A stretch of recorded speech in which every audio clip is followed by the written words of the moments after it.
Rashad, why you didn't hit me up? What's up, Rashad? Hey, Rashad. What's up, Rashad? Thank you, Rashad. Brother, I love you, brother. What's up, Rashad? What it do, boy? Okay, there we go. How much do podcasters really earn? One star pulls back the curtain. Here we go. Joe Budden talking about his $20 million. Joe Budden, a former rapper who now oversees a robust podcast network, gave a rare look into the finances of the industry. This is by Jessica Testa. The podcaster Joe Budden, an ex-rapper who has been called the Howard Stern of hip-hop, wanted to flex a little. He accidentally overflexed. Last month, he shared a screenshot of his traffic from Patreon, a subscription service that allows fans to pay creators directly through monthly contributions. It showed more than 30 million visits in 30 days. Revenue figures on Patreon data had been scribbled over, but sleuths manipulated the image. And to them, it appeared that he earned more than $900,000, a number that made headlines. Yet, that was just his earnings for the month of June. Overall, the Joe Budden Podcast Network is on pace to generate more than $20 million this year, according to its chief executive, Ian Schwartzman. Mr. Budden agreed to share those and other details about his podcast business with the New York Times, offering a rare window into the economics of podcasting. Publishers of shows rarely share the details of their revenue or even their download or streaming figures. They want to maintain, you know who didn't also get these numbers? Rory and Mal. They want to maintain a competitive edge in the advertising marketplace, and like many private businesses, simply aren't keen to open their books. Mr. Budden's reason for releasing these figures now, he said in an interview, goes beyond flexing. He and Mr. Schwartzman want to make a broader argument for maintaining independence as creators. They have been podcasting for a decade. Although they spent 2 years working exclusively with Spotify, they are not affiliated with any outside podcast network or media company today. The money coming in. So far this year, the Joe Budden Network has earned an average of 1.04 per month on Patreon. He has about 70,000 paying subscribers. Subscriptions range from $5 to $50 a month, with higher tiers granted access to more episodes, including spin-off shows. 2 weekly episodes of this flagship podcast are released for free for the general public. This means that his 2025 subscription revenue will exceed $12 million, enough to make Mr. Budden the top earner in the crowdfunding platform. That status and Mr. Budden's figures were confirmed by a spokesperson for Patreon. But subscriptions are not the podcast only revenue stream. Advertising also generates several $million, Mr. Schwartzman said. Mr. Budden's company sells its own ads, unlike many other top podcasters who team up with large networks like iHeart. Hold on, I had to make sure I didn't miss anything. Like iHeart, unlike many other top podcasters like iHeart, Wondery, or Sirius XM, and split up the ad revenue. These companies typically offer hosts an upfront check, a minimum guarantee, but control the rates and the number of commercials played each episode. Mr. Schwartzman said the company tried not to, quote unquote, oversaturate our audience with ads, usually working with a maximum of only 3 sponsors at a given time. The network's smaller revenue sources include money from passive advertisements on social media platforms, like the ads that play automatically during his videos on YouTube, where Mr. Budden has 1.5 million followers. He has an early adopter in 2016 of video podcasting. The company also sells merchandise and license some of his content, the money going out. The Joe Budden Network employs more than 30 independent contractors and roles as production and administrative support. Payment of these contractors and on their talent is the company's biggest expense. For example, more than $1.5 million annually goes to the co-host of the Joe Budden podcast. They include Trevor Robinson, known as Queen's Flip. I did not know Flip's real name.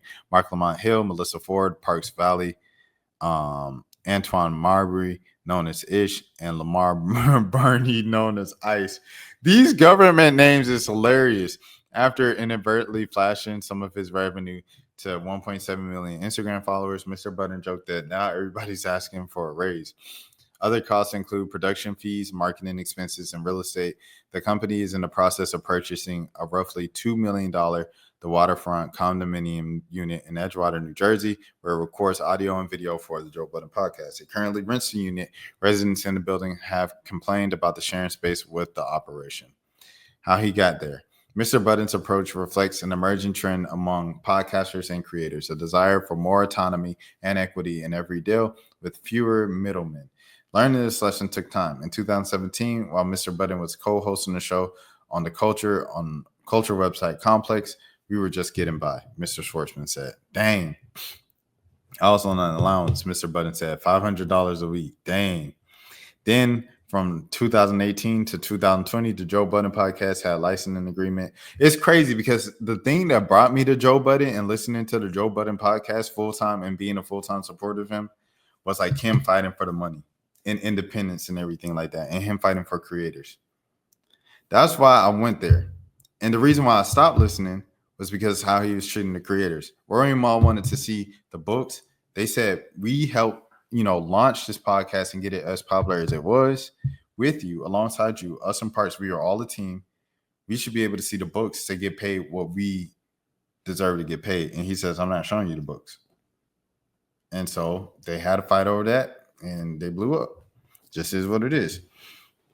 And then from 2018 to 2020, the Joe Budden podcast had a licensing agreement with Spotify that paid the show less than $2 million per year. Mr. Schwartzman said that deal includes no shares in advertising revenue or stock, and the podcast could be published only to Spotify.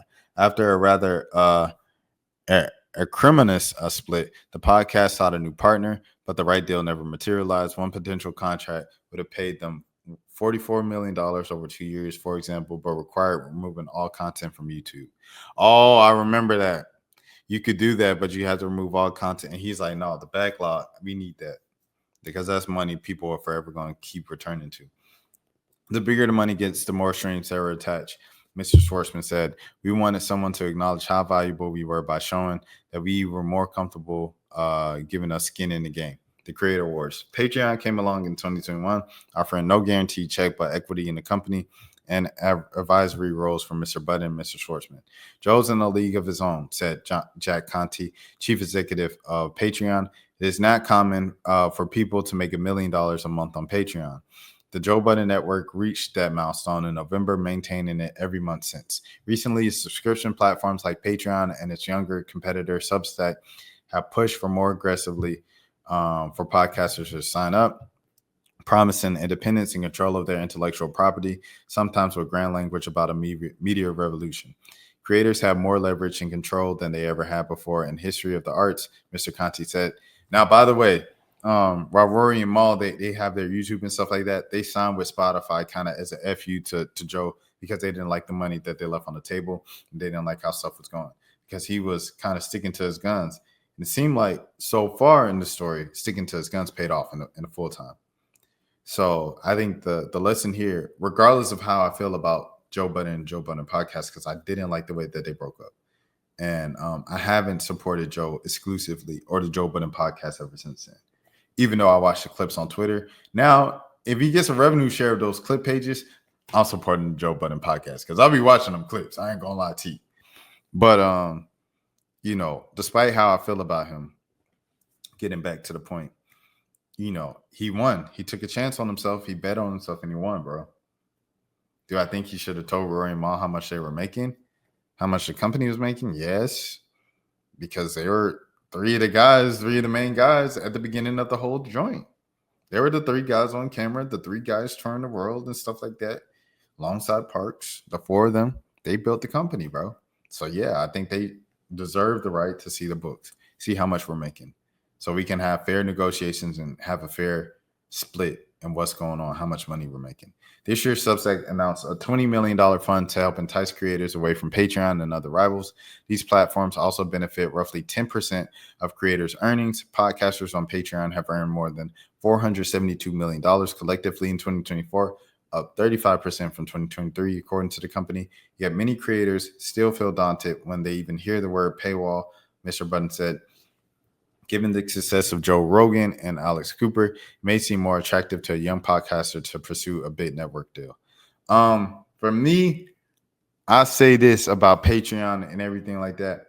I want to build, some type of following first. Like, I want to build some type of following before I go Patreon and members only and all this stuff. Like, because I know YouTube has offered it for me. Like, do a members only stuff and everything. Like, people can come members, but it's just like, what the heck am I gonna talk about that you can't find for free? You know what I'm saying? To charge and stuff like that. Zero, what's happening? That was the issue with Matt Hoffa and Esco and the Hikeman fallout. Shouts out to Matt Hoffa and those dudes up there in New York and stuff like that, man. A great platform and stuff. I don't follow Matt Hoffa and them that much, but like I see their interviews every other few months, and it's always good, bro. Remind you of a barbershop, just a nice setup. I feel like Matt Hoffa and them, that's a real like shop, and things of that sort. Shouts out to Matt Hoffa and them. But yeah. I say all this to say, like, before I go subscription only, paywall, exclusive content, first of all, I have to determine what is even worthy of that. Is it inside stories that I like, you know what I'm saying? Because I give a surface level of my inside stories of like times where I was in rooms and I seen weird stuff, or I seen some industry secrets, or this person told me this or this person told me that, but I keep it pretty surface level, you know, instead of giving like the full truth and everything just out of privacy rights. Is it like behind the paywall? I give that all away and I say, yeah, they said this dude. I still feel like folks will snitch and then make it a story or whatever. So I don't know. Is it just more jokes? Is it more like edgy? I know like 520, I think they do that where they put out the Charleston White interview on Patreon. A lot of times Joe Budden, but Joe Budden, he'll do it with like a lot of the ones that are hot, like Dr. Umar. So Dr. Umar, see, now this is different. I feel like in a way that makes sense to pay for an interview. Y'all know I'm against paying for interviews, but something like that with a Dr. Umar on the Joe Budden podcast, it makes sense to pay for that interview. Because if you put the whole Umar interview behind the paywall, that means the only way people can watch it, the full thing, is behind the paywall on Patreon. So if you do that, then shoot, pay Umar his $500 fee. I pay Umar his $500. I put it behind a paywall and I make 10,000 off it. Okay, there it is. Paywall's ruining the game. Yeah, zero. That's another reason. Like Budden said, like people still don't like paywalls, but shoot, you see this? He making 20 mil. He making 12 mil from Patreon, 13 mil a year from Patreon. And I guess the other 9 mil, 7 mil is from advertisements and YouTube ad revenue and Twitter. They didn't even mention Twitter. So he still didn't release all the books, but Twitter's probably making him a pretty penny too. Because he probably has like a share from them little Joe Budden podcast clip channels and stuff like that on Twitter. Because I know streamers, they have little deals and stuff like that. One of the streamers called out Lil Reggie. What was his name? Boy, he funny. Girl, he funny. Reggie and them and stuff like that. Dr. Umar's for black people, but charges them for information. Umar does stuff for free though. Umar goes on Instagram Live and he talk for free, just talking to black people. The only thing he charges for, because he'll speak for free at events and stuff like that, but it's particular events that he was booked for that aren't just necessarily Black Revolution and stuff like that. Like I seen him in Atlanta on Juneteenth a couple years ago when I got him for the interview. Check that out. Friend of the channel, Dr. Umar Johnson, brother Ifan Tunde. Hope the school opens sometime, the Frederick Douglass Marcus Garvey Academy, even though the website shut down and the school had another setback with alleged, people trashing and things of that sort. Best of luck to you, my brother, Ifan Tunde, Prince of Pan-Africanism. Anyways, let me get back to it. That was something about like mental health and wellness and stuff like that he was speaking on as a child psychologist. So it was like that he charges people to go in and see him. Everything else, a lot of those other just speakings and bookings are like free events, free community events, like black people events, and they pay them. And I don't know how they make money. I guess sponsors of the event or whatever, but like, because he spoke in Centennial Park a couple of years before that for free, and he just sells merch afterwards, and that's how he's making a lot of his money, selling merch, speaking bookings, and interviews, like Say Cheese and all them. I didn't pay for my interview with Umar, but I supported him, so he probably saw the support and was like, yeah, we'll do the interview, no problem. We'll do it right here, everything like that. So, but yeah, I'm saying paying someone for Umar, it makes sense because it's like if you're putting it exclusively behind Patreon, you're doing nothing but making money outright. YouTube is kind of free form. You're giving it away for free. Why should I pay you? Because I'm gonna make money off it. If I'm making that much money off of it that it's worth sneezing about, then shoot, that means my platform's so dang large. You benefiting off of coming off a platform this large. So it just is what it is, dog. Which is why after the screenshot blunder, Mr. Budden opted to disclose his independent earnings for the first time here, even if it made him and his business partner, quote unquote, uncomfortable to put any money situation out there to the public and competitors to see. Mr. Schwartzman said, quote unquote, how else will they know they can do it this way? Ah, that's funny. The thing I wanted to say though about this, bro, is he still didn't put out all the money, because I know he's getting money from Twitter. I know he's getting money from those clip pages, and they won't put that out. So it's like, okay, like what's really happening? Zero, by the way, I appreciate the support on the other videos, on the Al Horford video, the MLK video, and I think it was something else that you sent some love on. I appreciate that as always, brother. But yeah, man. They still ain't put out all the money. They still ain't put out all the money. They think they slick. Oh, we hate to tell y'all what's going on. They just showed you a little glimpse of what they were making. So it sounds like Joe made the same type of money that he would have made with the one deal that offered him $44 million in 2 years, but he has that plus equity. So he's getting more money, and he'll kind of continue to hold his rights. Sounds like a win to me, bro. Salute to Joe Budden. Congratulations to him and taking a chance on himself with the Joe Budden Network. He lost friends over it. He lost his co-host over it. He said, no problem, bro. You got my support. I never take it for granted, dog. Like, I know I say thank you and stuff all the time, but like, I'm never taking this for granted. Never taking anything for granted, dude. Never, never, never. It was times where, shoot, like I said, I was talking to myself for a very long time on YouTube.